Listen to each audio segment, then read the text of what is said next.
Hi, good day. Sa lahat ng mga followers ko, sa lahat ng napadaan sa comment ko na to, sa whatever we call it, a documentary. But it is my first time to conduct a social experiment. Alam kong long holiday, di ba?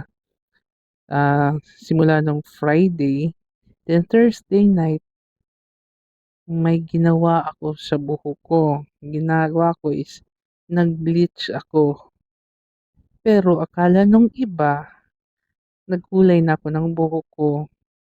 So, I think in the society, mabibreak na yung stereotyping. Pero doon ako nagkamali. Iba't ibang tao, may iba't ibang feedback. Nakita nila yung panlabas mo, ang dami ng komento, positive, negative, ganon. So, nung tinanong ako, ba't ganyan ang buhok mo? Ba't ganyan ang kulay? Sinabi ko, nagkulay lang ako pero hindi umakma doon sa color na ginawa ko. Pero actually, nag-bleach lang ako that time. Kasi hindi kasi dapat pinagsasabay yung bleaching at pag-color ng buhok, pagkulay ng buhok. So yung actually, this is the color na gusto kong i-achieve, yung ash brown. That time, golden yung nakita nila kasi is the bleaching powder is not yet the color na minix ko.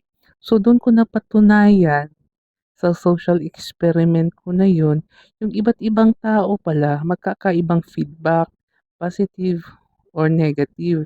So, in other words, in the society, hindi pa rin nawawala yung pagiging judgmental ng mga tao.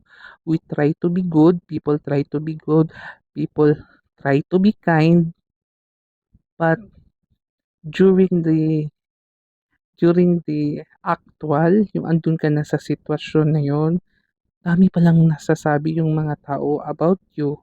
So, ang gusto ko lang sabihin, kahit gaano pa yung gaano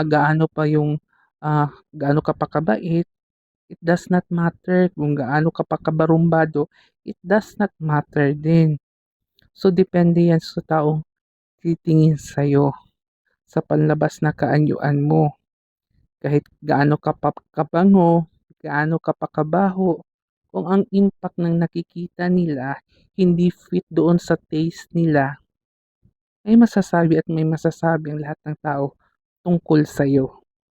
At saka, may mga bagay din sa buhay na natin nga kahit yun yung gusto mo, but you need to conform on what is the policy and what are the regulation or what are the norms or what is ethical in the society that you belong to.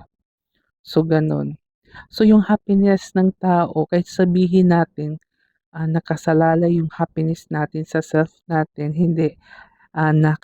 Nakasalalay ang happiness ng society based sa nakikita nila. Kaya ang hirap mag-adjust sa society na to. Kaya minsan pala, ah, nare-realize ko kung bakit nagkakaroon ng anxiety, depression yung ibang content creator, yung ibang tao kasi hindi nila nalagpasan yung challenge na yon ng society na ini-impose doon sa kanila. Kasi sa first social experiment ko na to, ang dami ng feedback, 'di ba? Yung head turner ka talaga kasi ang kulay ng buhok mo is golden. Di nila alam na bleach pa lang yun. So tayo, nagdi-decide agad tayo to judge somebody or someone, a situation, or what we saw or what we have seen in our naked eye. Hindi natin alam yung totoong istorya. So, yun nga sabi ko sa self ko, it will take you 20 years or more to know the real personality of a person. Sabi ko, Darating yung araw na matatapos yung career ko, siguradong magsusulat ako ng libro. Dun yung makikilala yung the other side of me na ni isa hindi pa nakakaalam. Kaya nagpapasalamat din ako sa lahat ng mga basher, sa lahat ng mga pumupuna kasi ako, nakakatulog ako ng mahimbing. Eh sila, 'di ba ang hirap? Ang hirap ng walang peace of mind. So, eto yung masasabi ko, just spread love. Wamo!